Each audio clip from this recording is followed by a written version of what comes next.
Hey everybody, welcome back. We're here in the 1973 Piper Cherokee Challenger 180, and we're departing out of Griffiss Airfield in Rome, New York. This is runway 15.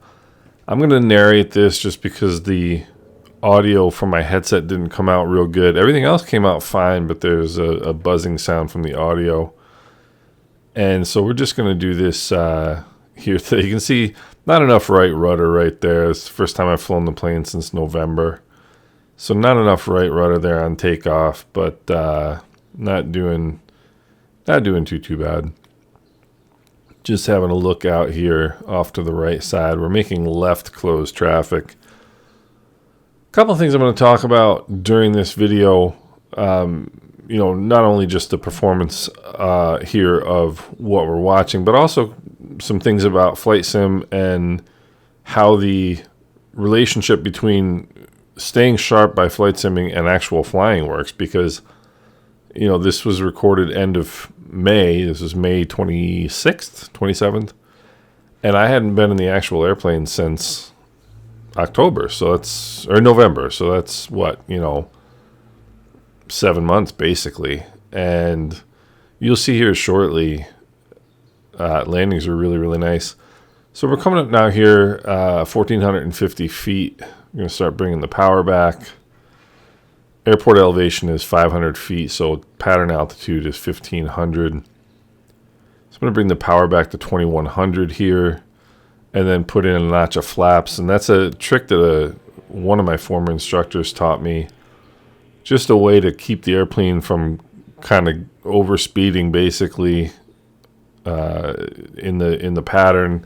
Makes it a little easier to rather than speeding up to 125 miles an hour and then having to slow back down to 90 for the start of the descent. Just put in a notch of flaps, pull the power back to 2100 RPM, and you're good to go for about probably 95 knots or so, or 95 miles an hour. I keep saying knots, but about 95 miles an hour on downwind.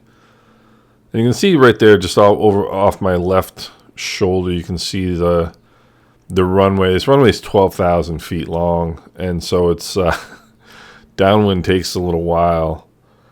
And I would have called midfield, called the tower, and requested the option. That's the end of the runway you just saw there off the left side. So we're heading out towards Delta Lake, which is out there. We're on a heading of 330 right now, and right there is where I realized that I had left the window open. I left the little window on the side of the aircraft open, and there were a couple of goofs I made during the flight. Nothing too serious. When I called for departure, we have ground controller and tower, and when I called tower, I was on tower frequency, but I called them ground. I said Griffiss ground, Cherokee 56125, ready for departure 15 at Charlie, and he came back and said to me, November 56125, Griffiss tower, like emphasizing tower. So there's the second notch of flaps right there. I would have brought power back to about 1,800. And just start coming down gently. You can see on the right side of the panel, the two instruments next to the G5s are the altimeter and the vertical speed indicator. So it's pretty easy to see what they are showing here as we go around. It's coming over to a heading of 240 for the left base. Pappies were out of service for runway 15, which was kind of nice in a way, because it gives you a little bit less to think about. I mean, it is a gigantic runway for a single engine piston. So I'm just checking final right there, make sure there's no traffic. Even though I've got traffic on my iPad that's mounted there on the yoke, I've got traffic on the GTN 750. Power coming back to about 1,500 now. And I'm always favoring a little bit fast as opposed to a little bit slow. Always favoring a little bit high as opposed to a little bit low. Just slightly overturned or went through final, but nothing too bad. Winds for this initial landing were 230 at 7 or 230 at 8. So about an 80-degree crosswind, 7 to 8 knots. There were not any gusts. And it's funny because you look at the runway right here and you think, okay, well, that's, that's just looks like a runway. That is an enormous runway. It's, 200 feet wide. This was a former B-2 bomber base in for much of, 60s, 70s, and 80s. So here we start coming out with the power. You can see the crab angle there is not too bad, but definitely some crab in. Leveling off, playing the trombone there. And then we'll kick it to the left with the rudder, a little bit of right aileron. And that's not too bad. Little camera vibration here from the I think I'm checking the trim. The trim was full nose up for the landing. I've got the electric trim, and so my trim is actually on the left side of the yoke, and it's making sure the mixture is rich, dropping the flaps, and putting in a crosswind correction, which I should have held in. And again, not enough right rudder here on takeoff. I think the nose wheel might need a little bit of a shimmy. It's got a little bit of a vibration to it. But here we are coming back out. I'm pitching for 90 miles an hour on departure on climb out. And not looking for anything particular right now. Just one of the things that I did before I departed the first time, as you can see off to the right-hand side, there's that taxiway. There's also that big parking lot right there. And so all of your good options for putting the airplane down if you have a power issue of any kind are off to the right-hand side. So I'm just kind of always glancing off to the right-hand side to make sure, to kind of see where I am and see what's nearby in case I might need it. You can see in a left turn here with a little bit of right aileron, just kind of correcting back. There's 1500. I mean, it was climbing so quickly. I was actually kind of surprised, and you can see there's power back to 2100, notch of flaps again. And you can see my left thumb there pushing the nose down trim. Just checking the power, and already feeling quite relaxed. You can tell by kind of body language there of hand resting on the knee, and then was definitely feeling comfortable in the airplane already. So level at 1500, doing quite nice. Bouncing along. Right here is about where I would call, right, he's still trimming. Right here is about where I'd call tower. You can see me looking off to the left there. I'm just looking to see, because they ask you to call midfield downwind. So I was just looking to see where basically beam the tower to make my downwind call. I was very pleased with, in particular, like my altitude management. You can see I'm about 75 feet high right now, which is not any big deal at all. But, one of the tendencies that you have when you haven't flown for a long period of time is to be a little sloppy on altitude, be sloppy on airspeeds. And my altitudes and airspeeds were good right off the bat. I mean, it was a little bit fast the first approach, and there was some traffic coming in. That's why I was zooming in on the iPad right there. But I was really pleased with altitudes, airspeeds, headings. And I'm looking off to the right there to see there's traffic coming in from the north. And that's one of the things I want to talk about is basically, and there's a beam, the numbers I would add another notch of flaps, bring some power back to about 1800, hold altitude and start slowing the plane down. You hear me talk about that in the sim all the time. The way you slow down an airplane, reduce power, maintain altitude. And the kind of one of the questions about flight simming is does flight simming benefit your real flying? And I think over the course of kind of history, so to speak, the answer has always been that flight simulators are good procedures trainers. They're good for training instrument approaches and, kind of procedures in terms of, in what order to do things, to, maybe set up slow flight or to, fly traffic patterns, that sort of thing. I am now checking final there as I'm turning in base to final, just making sure there's no traffic coming down final. I am now of the opinion that flight simulators are good for actual flying technique practice now. I had the exact same experience last year when I got into the plane after, because we don't fly in the winter. It's just too cold, and so I'm often off for 6 months or so. And last year I was right back on it, right out of the gate, and this time as well. And you can see airspeed's not bad. It's about 90 knots, coming back here a little bit, 85, 90. Vertical speed is a little bit high, but my instrument scan was great. Pitch and power for airspeed control was good. This landing was about 240 at 8, so a little bit more. You can see the crab angle there. Power out, playing the trombone, and there we go. A little bit of left rudder, a little bit of right aileron, and there we go. And all three landings, were basically straight crosswind at 30. I was about to say 30. Straight crosswind at about 8 to 10 knots. And just checking the trim there again to make sure that's set. Doing a better job of holding the aileron correction this time. Mixture rich, carb heat cold, and off we go.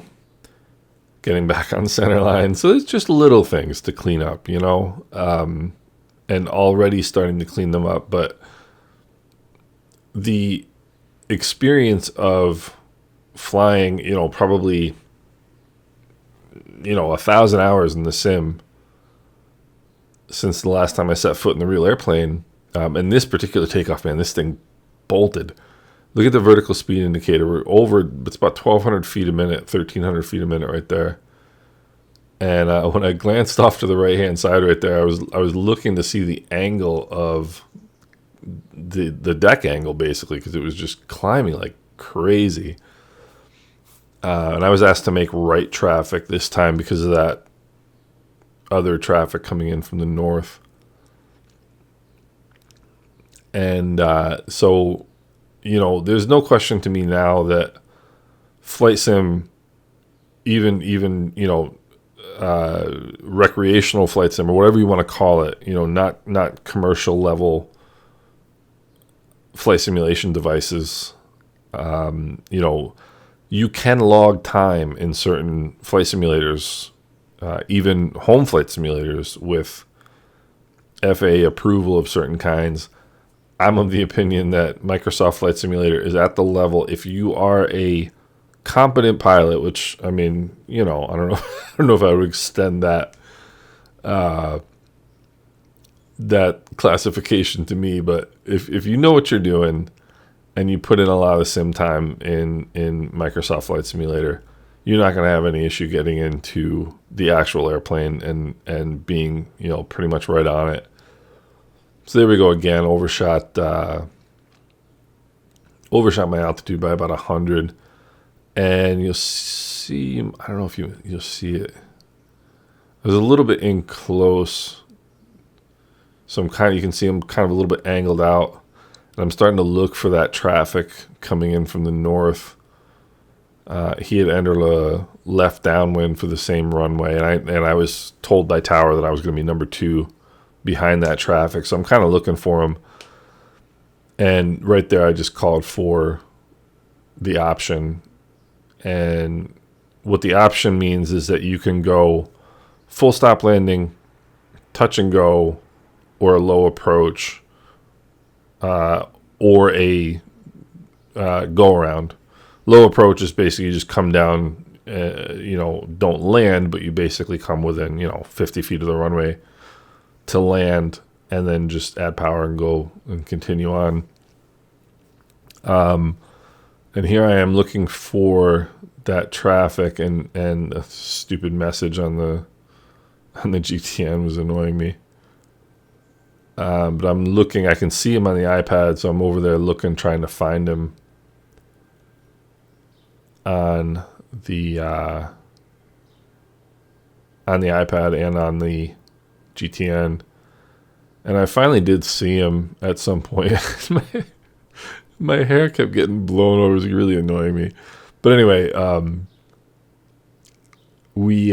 I'm looking for him, and I finally saw him, and he was way, like, he had, one of the things about having such a big runway is it gives you a very different perspective of what is going on. You know, he was way wide on his downwind leg, and that's because the runway is so big you think you're closer to it than you are.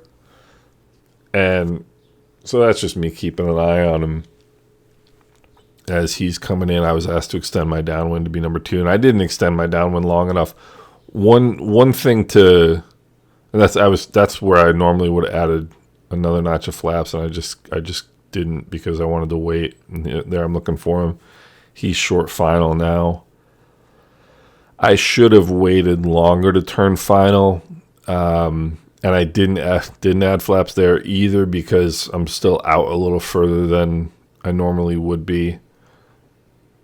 One of the things when you are asked to extend your downwind, one of the smart things to do is just slow down. You know, I mean, I'm going relatively slow to begin with. As I talked about in the beginning of the video, I'm going 90 knots or 90 miles an hour on downwind rather than, 125, which a lot of people would be doing. But if you're asked to extend a downwind, you're just, all you're doing is making room for other traffic. So just slow down, because the alternative is, you can see how much further out I am this time than I was the previous 2 approaches. So I'm going to come back over on centerline here. But the reason you the reason you slow down is just so you don't wind up way out away from the airport, because obviously the further out you are, if you do wind up with an engine problem, you're not making the field, and so you want to stay closer to the airport. So here we are getting back on centerline. Speed is better this time. I can see it's about 85 miles an hour, which is much better. And he was getting off. You can see that first taxiway right at the end of the runway, and then just up a little bit there is taxiway Bravo, and he had made taxiway Bravo. And I call tower here in a second and ask them for a long landing. I think I already have. And the reason I asked for a long landing is because like I said, the runway is 12,000 feet long, and I don't want to get off on Bravo and be taxiing for 10 minutes back to the hangar. So I want to land beyond taxiway Bravo. You'll see coming up there in the middle of the runway, there's a painted, you can see it right now, there's basically a painted smaller runway. And we use that as practice for, kind of pretending that we're landing on smaller runways. You'll see it coming up here, and that's what I was aiming for. I'm still a little bit off to the left here, but you can see that painted runway there is what I'm aiming for. This one is about 240 at 9 knots, so this is a little bit more of a crosswind. And just hold it off here, hold it off. A little kick of rudder, little bit of aileron, and we're basically not quite right on center line, but pretty close. So overall, I was really happy with. And there's lean the mixture for taxi, and everything else just leave it be. And so we'll just taxi in here, and I was keeping my speed up on the ground just because there was more traffic behind me. But I was really pleased overall. There was a couple things to clean up. I do want to be consistently on centerline, not close to centerline, both on departure and landing. There was taxiway Charlie off to the right there. We're coming up here Delta, and open the little window, get some air coming in here. So overall, very pleased.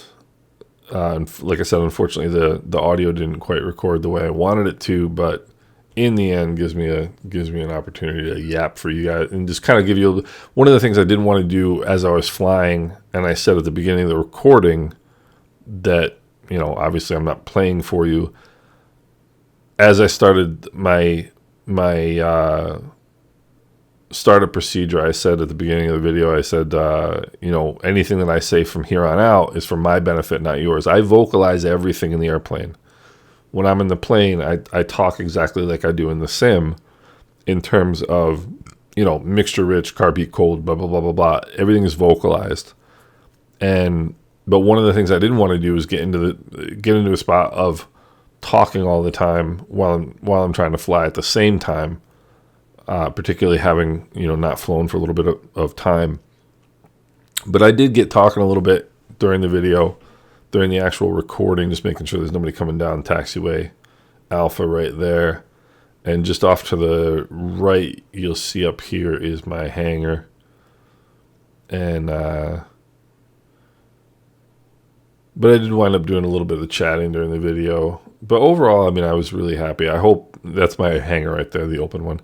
I hope you guys enjoyed this. I hope this is the start of something a little different for the channel. I wanted to do some more local flying and put videos up and get my audio squared away, obviously.